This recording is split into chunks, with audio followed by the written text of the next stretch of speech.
Hey guys, B.O.L.T here. So, trying to say this now. We're supposed to have red lighting and stuff, but it's very invisible with this kind of sunlight and all that. Um, Not feeling too well right now. I ended up having an allergic reaction to the red dye in a drink, so my throat swelled up and my allergies hit me bad. Um, Anyways, we're here for Pokemon Strangled Red, which is basically a hacked classic Pokemon game. Basically, the story teller finds the hacked game which was a classic Pokemon Game Boy cartridge, red version, but with a either two lines or a gouge across the Charizard's neck. In the ways that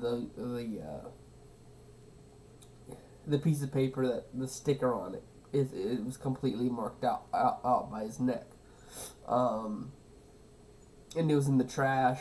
Asked the trash person, asked the owner of the house if they could have it. Apparently, it wasn't theirs. The son wanted it, but he didn't own the Game Boy, nor did he. He just wanted it for Pokemon purposes. Went back home, played it. It was basically a skin version of the game. Basically, instead of red, you were playing as Steven. Um, Instead of blue, your rival was your brother Mike. Um, they do have elements of the original. Give me 1 second. My nose is running. Alright. So, anyways, it's kind of like a skin version of the classic red version game. Noticeable things are instead of red version, it's strangled red version. Instead of the Charmander, it's a Charizard on the starting screen. There is a previous save copy, like several creepypastas. Of course, but you can't answer it because it's the end of this creepypasta. You started over, Steven, Mike, I already went over that. But they do have implements of the first, the actual game. But they do have more realistic um, talking bubbles for NPCs. Um, when it comes to red and blue, red is the neighbor to Steven, who is going to be going to his um, red version's story the following year. So this is a prequel to the actual red version. Um, in blue, I don't think they actually covered the blue, but they did cover his mother and his sister. I guess the blue sister was the girlfriend to Mike, the rival of Steven, also known as the brother to Steven, so Steven and Mike. Um, but I guess it's like normal, starts at Pallet Town. Red's this random kid that's a year before he can become a Pokemon trainer. The game's normal. The only thing is that Charmander is actually kind of like the Pikachu of the anime series, where it's a little bit more higher on stats. It learns a lot quicker. It evolved all the way to Charizard by level 25, so that's pretty early. It beat almost everything that went against it because of its stats were a lot higher. Um, and then it was just like a normal game. It just NPCs had different text. You're playing as a different character. Um, and Steven, unlike Red, had long hair. He had a enthusiastic smirk instead of his just normal smile. Um, and then I'm trying to remember how it went. The entire game is normal except that you can't enter Poke Tower, which is the resting place for several Pokemon, because there's no reason to be there. Um, and then I'm trying to think. It's normal until the very end, where you're facing the Elite Four, and the champion you're supposed to be facing is your brother Mike, and you face each other, but instead of just an argument like blue and red, um, it's actually you're my brother, but nice job reaching the top. Nice job.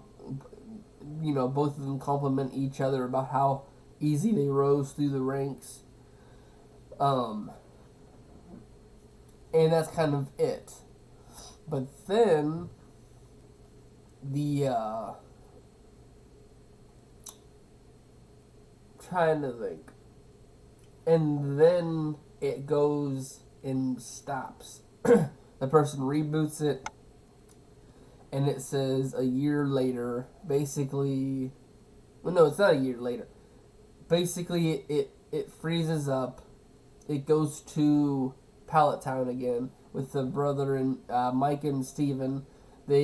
Steven is saying no, but it's because Mike is trying to complete his Pokédex, and his Charizard is the only thing that he needs to be a part of the Pokédex. But the thing is, it needs to be, which is kind of stupid because it never was like this, but you have to be the master of this Pokemon to put him in your Pokédex when all you have to do is really scan him in the game. But it says he needed to be the master of Charizard to gain this entry.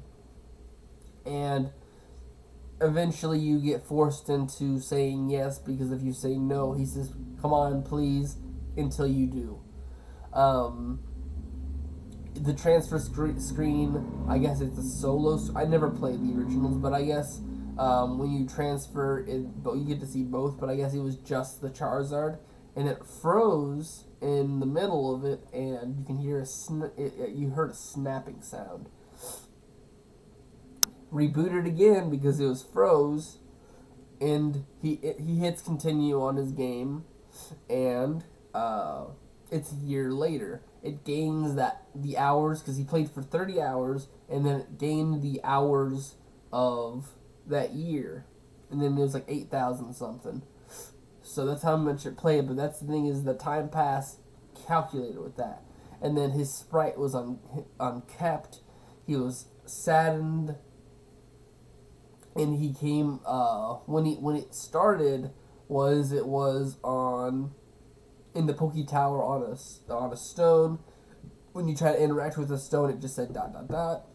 You go to leave, every NPC is sending condolences, which you kind of think. I think it was Miki. Miki is the Charizard. That snap you heard in the middle of that transfer was the death of Charizard. He slowly goes back, and it forces him to go slowly back because he has no more Pokemon, he has no more badges, he has no more items in his pouch, and he doesn't have running shoes or a bike, because he gave it all up when Charizard died. He gave up his fame and all the stuff he had. So it forces him to slowly make his way, walking, and he eventually gets back to Pallet Town after everyone doing that, and his brother says sorry. He goes to bed, wakes up in the middle of the night, and says, tonight's the night I'm going to be doing it. And instead of exiting the normal way through Pallet Town, he has to go through the ocean, and because there's no Pokemon, it forces Steven to swim all the way to it. And there is, I guess, a pathway right underneath a town, and just run back and forth on that, and there's a glitch to get the missing number, which it's another creepypasta, and we're not going to be worrying about the origins, but it appears to him, and all he says is mine, and he gains it as an item. And throughout the change, it starts making him look more insane, uncapped, and all that. And he goes back to the Poke Tower, uses the missing number item on the stone. If you just read it, it just said Miki. It brought back the character, but it was a mishmash of characters, and it was a lot of people just show it as a deceased Charizard, but it was supposed to be like a mishmash of bodies. But it was brought back, and the final change is a Steven with wild hair, no facial features else than a white smile and red dots, um, slightly hunched over in like a creepy, normal creepypasta vibe. He gets forced to walk back again, but this time slowly every time they get closer to Palatown, and eventually when goes back to Mike, and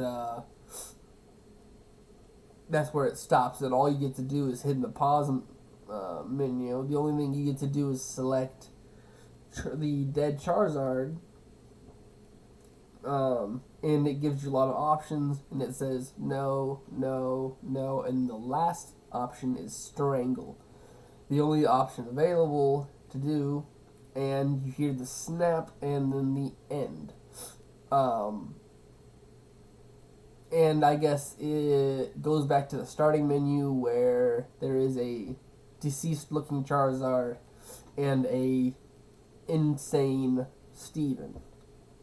Restarts the game, goes back to the original look, and sees his save file. He goes to use that save file and it doesn't work. So it's a cycle. Basically, you have to go through this adventure, become the greatest gym leader. Your brother snaps not your brother, but in the middle of a transfer to your brother to help your brother out with the Pokédex, it ends up snapping the Charizard of your it's a higher ranked Charizard in the ways of stats and how it grows.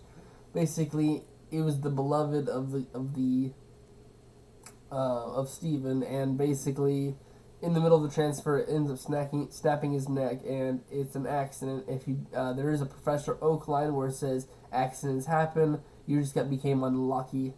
But it's like during the transfer, got his neck snapped.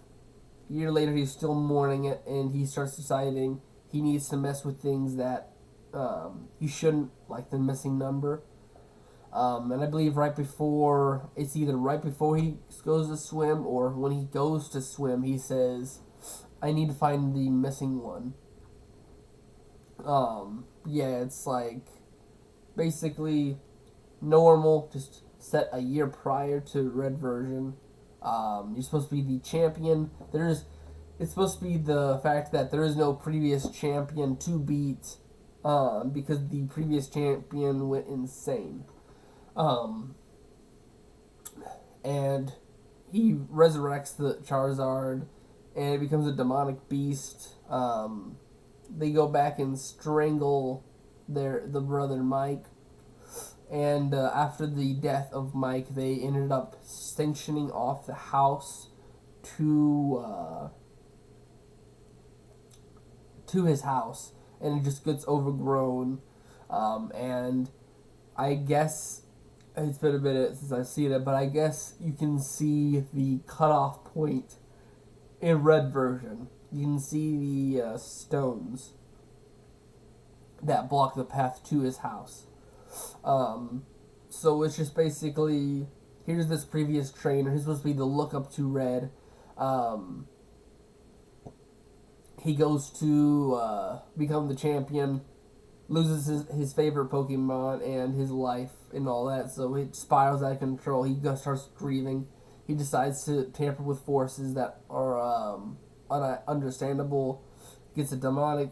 He becomes insane. His Charizard becomes a demon. Goes back, strangles his brother, and then because of all this stuff, there's no champion in red version, else than blue, and the house is stuck before it. So anyways, I'll see you guys in the next video. My nose is starting to kick my ass again. I'll see you guys in the next video. Bye-bye.